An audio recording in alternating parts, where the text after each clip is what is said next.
Hello, everybody, and welcome to Sake Revolution. This is America's very first sake podcast, and I am your host, John Puma from the Sake Notes. I'm also the guy who made the internet sake Discord, and on this show, where I'm often surrounded by sake samurai, I am the sake otaku. And I'm your host, Timothy Sullivan. I am the Sake Samurai. I'm also a sake educator, as well as the founder of the Urban Sake website. And every week, John and I will be here tasting and chatting about all things sake and doing our best to make it fun and easy to understand. So, Tim, we're back. It's just you and me. It's you and me, Tim. It's not like these past 2 weeks where we've had these interlopers doubling up the count of people in the room here. It's actually, being completely honest, it's a little quiet. I think I might have some empty nest syndrome without having guests on the show. Yeah, we have been doing a lot of interviews lately, but there is a certain topic that has a gravitational pull we cannot escape. And that is the topic of extreme sake. Mm-hmm. We are going in for another exploration of something pretty extreme, pretty wild. Yes, the Extreme Sake series. I enjoy making these episodes. I hope everybody enjoys listening to them. We get to do such interesting topics as extreme rice polishing. We've done extreme sweetness, Tim. We had people who took namas and they aged them. They aged the namas, Tim. Heresy. Yes. Yeah, we've done some pretty extreme sakes. But I think of all the extremes you could go to, what we're tackling today is probably the most desirable, I guess, of the extremes. What do you think about that? I want to say it's the most, in my mind at least, it's the most mainstream of the extremes. Yes, it is the most socially acceptable. That's a really good way to put it. I love that. It's the most socially acceptable extreme of the extremes. Yeah. You want to tell the good people at home what we're doing? Yes. Today we are doing super dry sakes. Super dry. Super dry. That's that British clothing company that uses kanji in their logo, right? They're not from Japan, super dry? No, they're Britain. but they use Japanese iconography to promote their product. So yes, super dry. So tell me more about super dry sake. Well, I think that most people have an idea of what dry means, but what do you think dry means when it comes to alcohol? I'm sure you've heard about dry wine, and we've talked about dry sake before. Yeah. So Tim, when we talk about dry, what exactly are we talking about? What is dry anyway? The simplest way to give a quick definition for what dry is, it's basically the lack of sweetness. Yeah. Okay. That sounds good. So we're defining it as simply lacking another quality. Yes. Okay. The absence of sweetness gives you dryness. All right. And people always make the joke about how can sake be dry when it's wet? But that's not the kind of dryness we're talking about. I'm not done with my sighing. Thank you very much. No, I've heard that about dry wine also. Oh, it's so dry. Oh, but it's wet. Haha. Yeah, no, I get it. Right. But it is, as you mentioned, it is just the absence of sweet. There's no quality to it apart from that. No unique quality to it. It is simply of the void of sweetness. It comes in different degrees and different amounts, but the less sweetness you have, then the drier the sake is going to taste.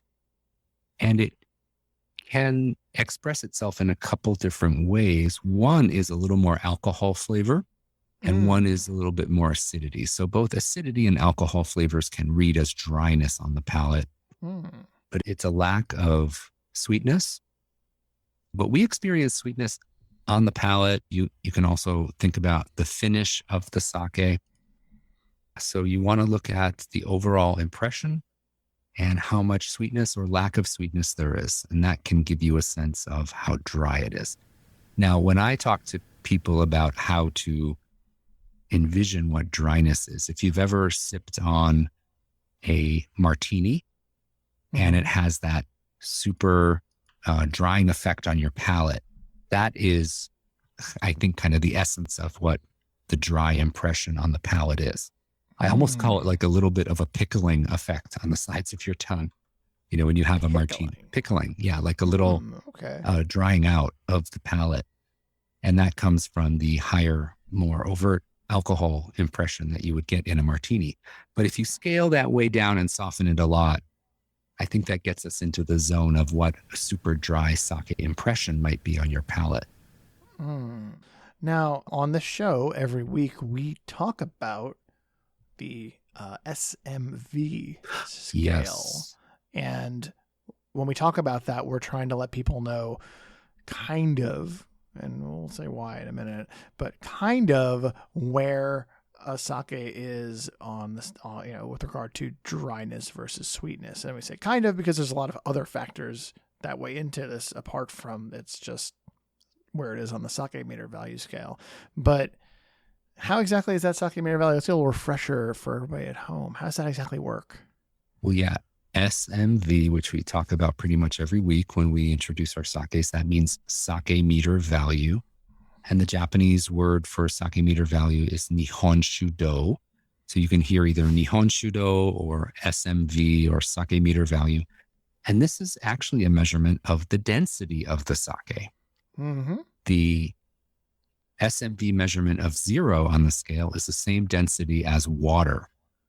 Right. And then there's plus numbers and then there's negative numbers above and below 0.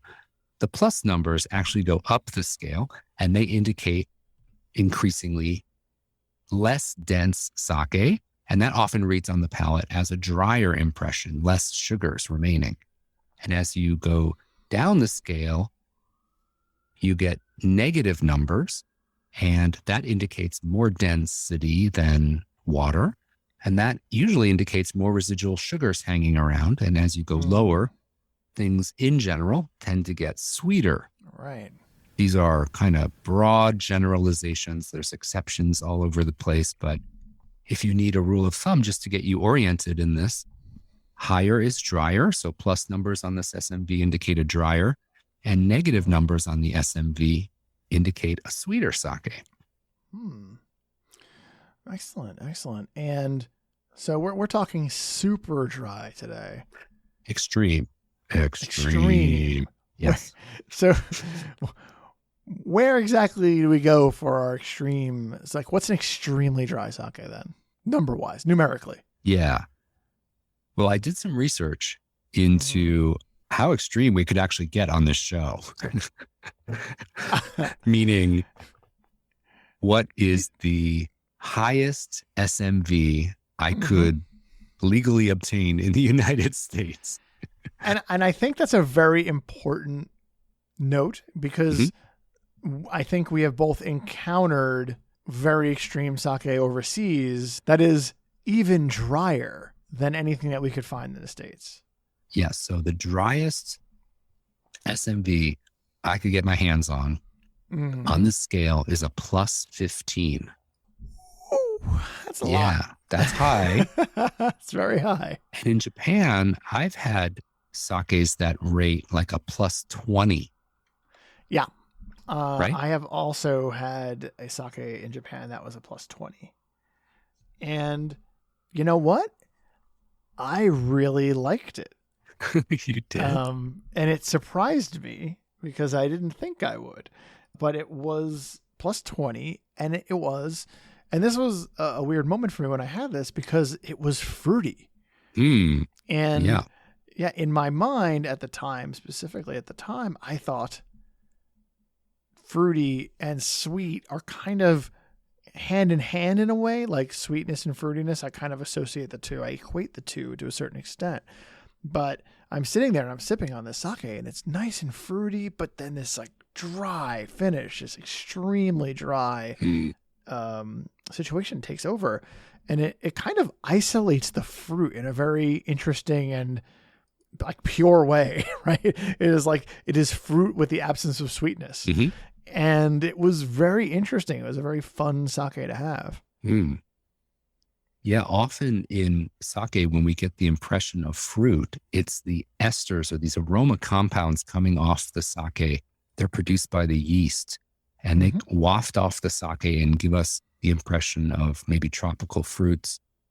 And that can be totally divorced from the residual sugar that is causing actual sweetness on our palate.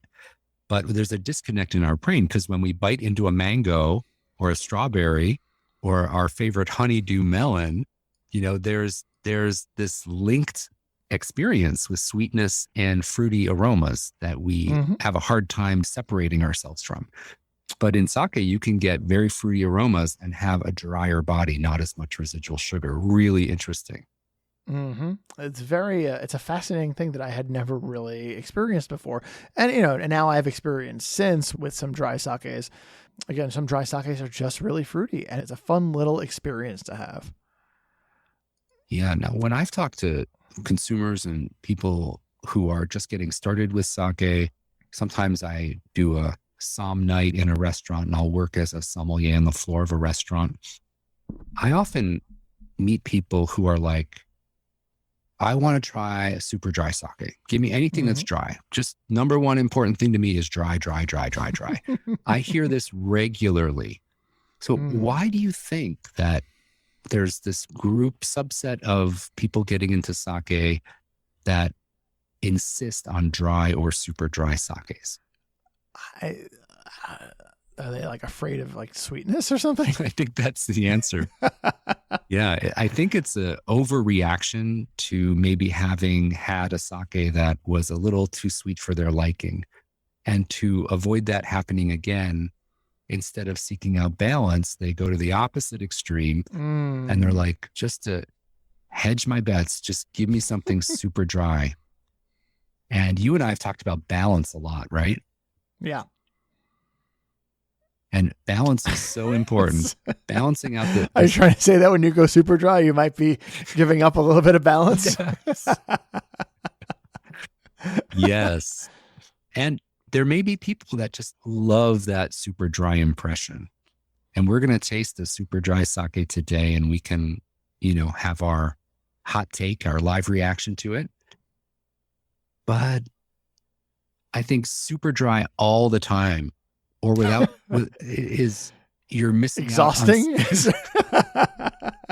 You're missing out on some nuance, and you're missing out on some balance. But that may be my preconceived notions coming through. Who knows? But I think you're right. Fear of sweetness is at the root of these people who demand super dry. Uber alles, these there people who demand. There it is. It's toxic masculinity. Yes. It's fear of sweetness. They demand super dry sakes because they may fear sweetness. But I think it's time for us to put our own palates to the test and go a little extreme. So John, I hunted down this super dry sake. This is available for sale in the US. Do you want to give us the rundown of this sake and let us know what we are to expect here? I would love to, Tim. So this is the Kan Nihonkai cho-karakuchi. And we talked about karakuchi in the past. That is your dry mouth there, dry taste. Karakuchi plus 15 Junmai. It is from Nihonkai Shuzo over in Shimane Prefecture. The sake meter value, or the Nihon Trudeau, is, as we mentioned, a plus 15. Plus 15, that's extreme. Plus 15, that's our extreme right there. It is also Go Hyakuman Goku. Now, I want to take a quick second here and discuss that with you, because Go Hyakuman Goku, when I think of that rice, I think of Niigata. Yeah. And also, when I think of crisp, dry sake, a little bit, fruit, but dry, nice and balanced, but a dry finish, I think of Niigata. So is like Go Hyakuman Goku maybe preferred for people who want to make a dry sake? I think that's fair to say. Yeah. Go Hyakuman Goku is known for producing lighter, airier sakes. And if you're going for dry or super dry, you don't need all the elements that Yamada Nishiki is going to bring to the table. You'd bring that in if you're going for something more fruity or rich. And because you're going dry and airy, you would probably lean towards this Gohyaku Mangoku rice, which is kind of known for that stripe of flavor. Nice. Thank you. This Gohyaku Mangoku is milled down to 60% of its original size. The acidity is a touch high at 1.8. And Tim, the alcohol percentage on this, you didn't tell me that we were going extreme with the alcohol. It is 18%, sir. Oh, that's not extreme. Oh, no, but it's a little higher than average. It is higher than average. That'll be our new series, A Bit Higher Than Average, coming to Sake Revolution. Meh. After we're done with the extreme stuff. Slightly above average and slightly below average. Meh. Not too extreme. Yeah, nah, you know. Mensa. Yeah. So anyway. This is I think this might be a Genshu as well. Well, the 18% made me think it might be a Genshu. Yeah, I think we might be in Genshu territory for sure. Yeah. Yeah. So I want to mention this word in the name of the sake, cho, C-H-O. So it was cho-karakuchi. Cho means very, or we often translate this as like super dry. So karakuchi is dry and cho-karakuchi is super dry. Ooh. Cho-karakuchi. Cho-karakuchi. Nice. Well, I have my glass here and I have my bottle. All right. Do you have yours? Well, I do. We have to mention this bottle too. It is.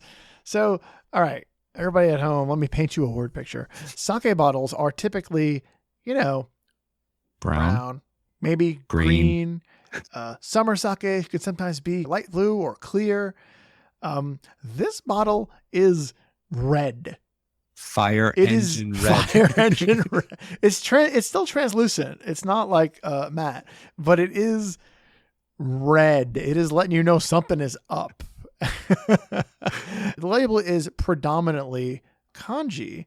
Yes. But on the right side where it's telling you that it is the cho-karakuchi, it also has a giant +15 yes. in the same font as the cho-karakuchi kanji. It is clearly this sake is celebrating how dry it is.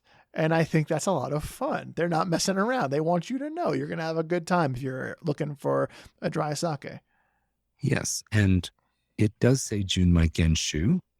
And it does say +15 on 3 different places on this bottle. They don't want anybody to have this and be like, look, it's kind of like the thing with McDonald's and the coffee where it's just like extremely hot in 5 places now. Yes. Somebody complained it was too dry and they didn't know it was going to be +15. So they put it 3 times on the label that's +15. Yes. And if you put a light bulb inside this bottle, you've got a police siren flashing light. It is bright red. And ready to go. You can do like your izakaya lantern with a light in there. Well, it is very striking, though. You have to admit, like if you see this bright red bottle on the shelf, it's going to grab your attention, don't you think? You're not going to miss it. No, Yep. I don't think I can be looking at a shelf of sake and be like, I just didn't notice it. Yes. Let's get this Nihon Kari, the cho-karakuchi +15 Junmai Genshu. Let's get this in the glass. All right. Now, before we get too far into it, I have to remind our listeners that we're kind of dealing with 2 things here. One is the +15, which is the super dry density of this sake. But as we've discovered, it's also a Genshu. So the alcohol percentage on its own is very high as well. So we're going to be balancing these 2 things out and seeing the interplay of the density and the alcohol. So let's go ahead and give it a smell.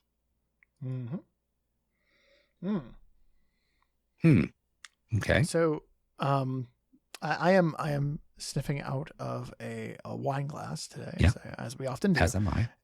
And I'm getting a lot of, I think we've talked about like the sweet rice, the mochi rice a little bit. And I'm getting a lot of that. It's very ricey. Yeah. Very nice. And there's a little alcohol. The aroma is very ricey. Definitely. Almost, I don't know if you would agree, almost a little creamy as well. Like the rice pudding smell a little bit. And I'm right with that. Yeah. Yeah. And there is an ethanol smell as well. So ethanol is a word we can use to describe when you have the kind of more overt alcohol aroma on the nose. And that's coming through a little bit here, but it's not distracting and it doesn't feel like imbalanced. It's there. And when you have a super dry 18% alcohol sake, I think you'd expect there to be a little bit of the boozy aroma on the nose. But it's not wackadoodle out of balance, I don't think. No. And I like how you jumped straight onto the calling it ethanol, so you can head me off at the pass before I start referring to the aroma as boozy. Yes.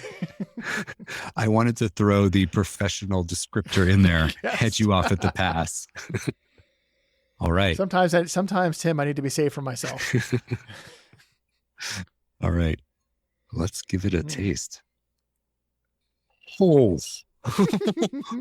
Wow. That is dry. Oh my gosh. Tim, there's a burn. there's a slight burn. It burns. But not tremendously, unpleasant. But it's there. It's not unpleasant. Yeah. Okay. Yeah. This has that bracing quality to it, right? Mm-hmm. Like, I feel like it might have slapped me on the cheek as well as. They just challenge you to a duel? Yes.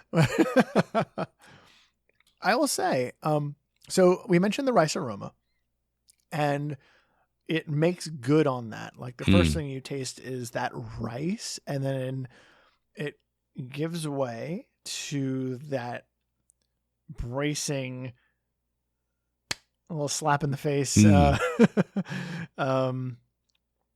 boozy, dry, like a burn, tingling almost. Really nice finish, long finish. Yes.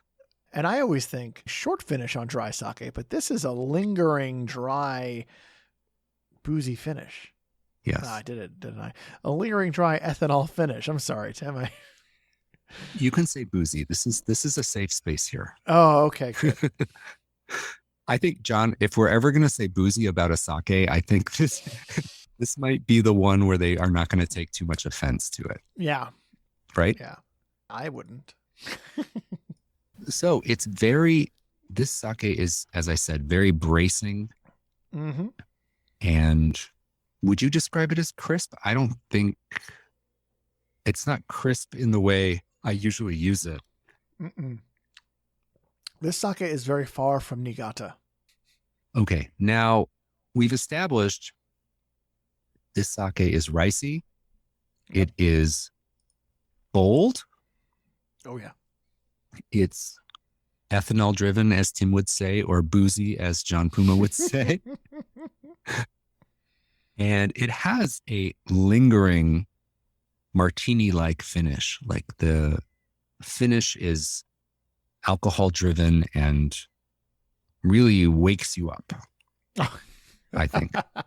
All right. I'm 100% with you on that. Right? I am awake. Yes. Yes, I agree.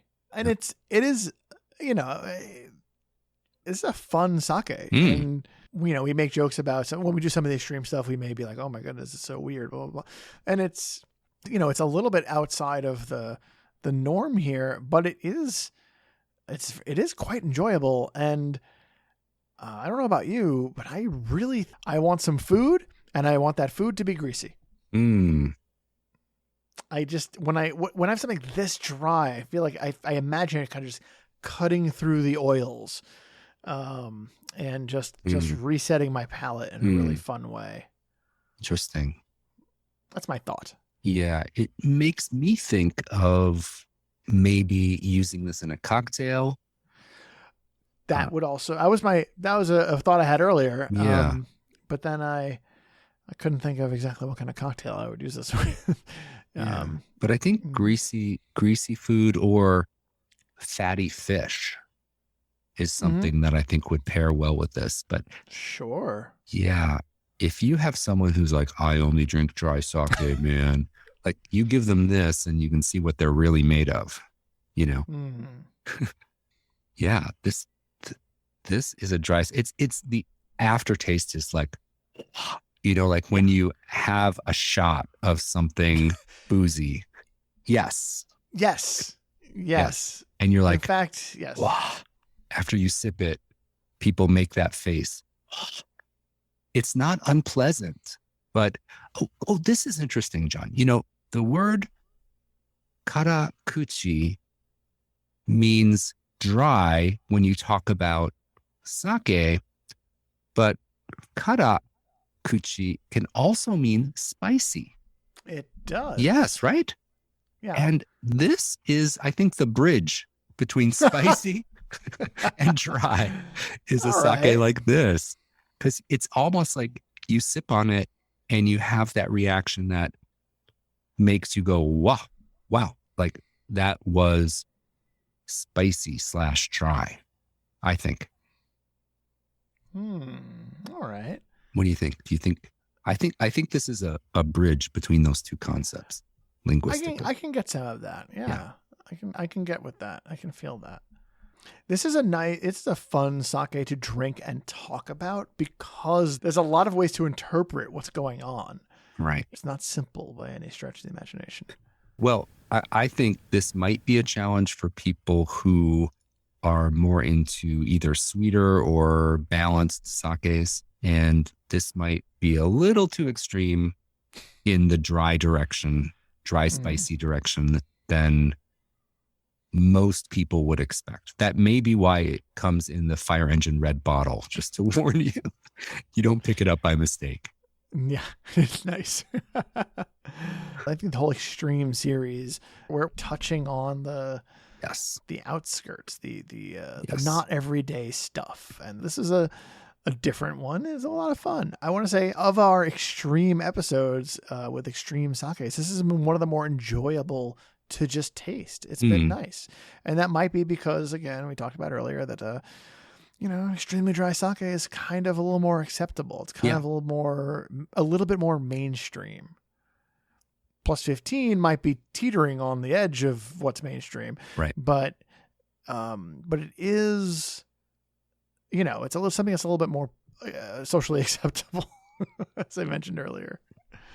Definitely. Yeah. And I think that this style of sake would be of all the extremes we've tasted, this would probably be the most common style that you would come across in your everyday social situations. It's drier, super dry, really does flirt with mainstream, I think. I'm super excited to see what extreme sake we have next.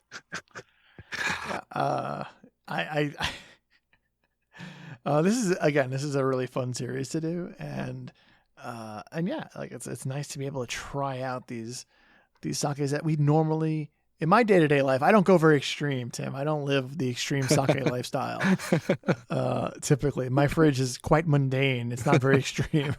So getting the opportunity to go a little bit extreme with you has been a lot of fun, and I can't wait to see what you have in store for us next time.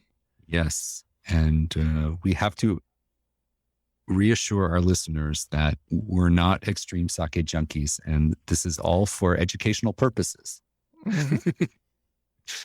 All right, John, it's so great to taste with you again, and I'm looking forward to our next session in the studio. And until then, I also want to thank our patrons as well for supporting Sake Revolution.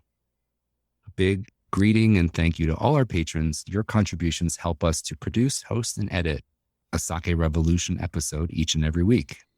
If you'd like to become a patron, please visit our patron site at patreon.com/Sake Revolution. And did you know there are other ways to support us, such as leaving us a review on Apple Podcasts, Spotify, Podchaser, Stitcher, whatever you're into. Get the reviews out there. It really does help get the word out about the show. You can also just tell people. That's the much more direct way to get the word out about the show. Pour them a little bit of extremely dry sake, and then when they say, what is this? You're like, well, it's extreme sake, and I learned about it on Sake Revolution. There you go. So, with that, we will bring this a lovely episode to a close. Please grab your glass. Remember to keep drinking sake. And Kanpai.